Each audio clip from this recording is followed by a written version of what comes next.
Okay, I'm about to put some shit in perspective for y'all because I got put in my place this weekend and I feel like it's my duty to let y'all know this. Now, this past weekend, I had 3 shows. I had Decatur, Alabama, Lebanon, Tennessee, and Toccoa, Georgia on my comedy tour. Now, we got to Decatur, Alabama, and it was a packed house at this cool-ass honky-tonk bar. It was awesome. We blew the doors off the place. Everything was great. And then I started my meet and greets. I had about 60 meet and greets after the show to meet with these people, take some pictures, sign some autographs and stuff like that. So I got all that done, and I'm getting my stuff together, getting my bag together, ready to go. When I started heading toward our truck and trailer, I went out to it, and I see that there's a young man. He's just turned 21 years old. I found this out later.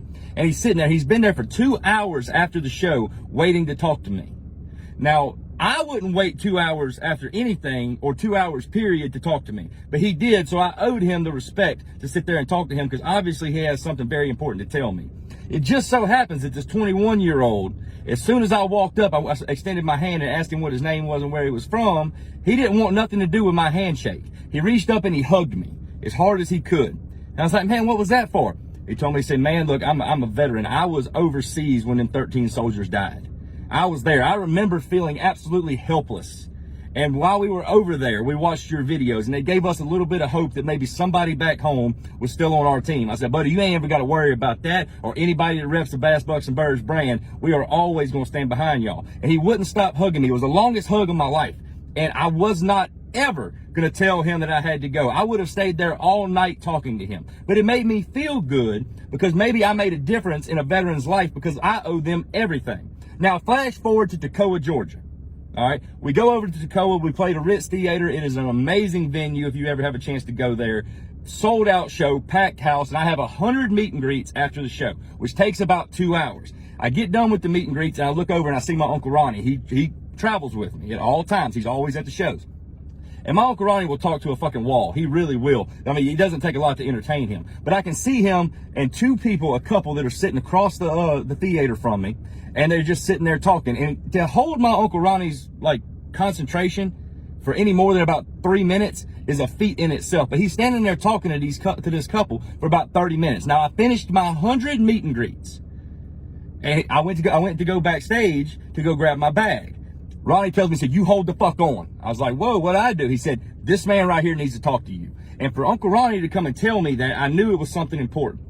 Y'all, this veteran walks up to me, and I can tell that he's got like some stuff going on with him, which doesn't matter to me. I don't judge people on that. We all have our own battles that we're going against. And he came up to me, and he hugged me. And he was telling me about all this stuff that he's having to deal with now that he's back from his tours overseas. How he has severe anxiety, how he can't stop shaking when around people, and all this stuff. And he asked me, he said, Zach, I want to know if you'll do one thing for me. I said, I'll do anything in the world for you, buddy. I owe you my life. If it wasn't for you and people like you, I would not be free right now. You don't understand what that means to me. He said, will you sign my flag? He carries around an American flag to these shows of these people who support the troops. And I didn't feel worthy signing this flag, but I was not leaving that place without doing exactly what he wanted me to do. So I signed that flag for him. We stood there and we talked for another 20 minutes.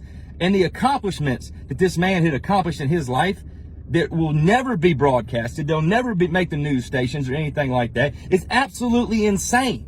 And when we got done talking, the last thing he told me, he said, man, I just want to thank you for everything you do for the veterans. I said, you need to understand something, buddy. You need to understand it real, real good.